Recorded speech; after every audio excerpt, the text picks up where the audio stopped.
Hi friends, ನಾನು doctor Tina Bannihatti. ನಾವು ಈ ದಿನ ಅರ್ಲಿ ಪ್ರೆಗ್ನೆನ್ಸಿ ಸ್ಕ್ಯಾನ್ ಬಗ್ಗೆ ತಿಳ್ಕೊಳ್ಳೋಣ.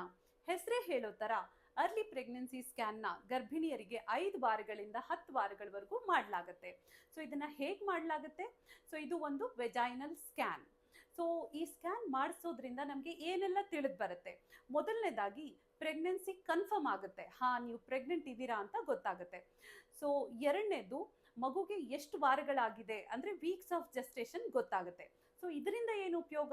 ನಿಮ್ಮದು ಎಕ್ಸ್ಪೆಕ್ಟೆಡ್ ಡೇಟ್ ಆಫ್ ಡೆಲಿವರಿನ ನಾವು ಇದರಿಂದ ಕಂಡುಹಿಡಿಬೋದು.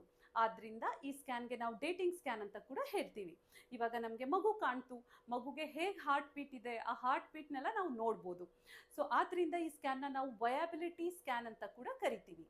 ಸೊ ಇಷ್ಟೇ ಅಲ್ಲ, ಸೊ 99% ಪ್ರೆಗ್ನೆನ್ಸಿಗಳಲ್ಲಿ ಪ್ರೆಗ್ನೆನ್ಸಿ ಬಂದು ಗರ್ಭಚೀಲದ ಒಳಗಡೆನೇ ಇರುತ್ತೆ, ಅದಕ್ಕೆ ನಾವು ನಾರ್ಮಲ್ ಅಂತ ಹೇಳ್ತೀವಿ. ಎಲ್ಲೋ 1% ಜನಕ್ಕೆ ಅದು ಹೊರಗಡೆ ಇರುತ್ತೆ, ಗರ್ಭಚೀಲ ಬಿಟ್ಟು ಆಚೆ ಇದ್ದರೆ ನಾವು ಅದಕ್ಕೆ ಎಕ್ಟೋಪಿಕ್ ಪ್ರೆಗ್ನೆನ್ಸಿ ಅಂತ ಕರಿತೀವಿ.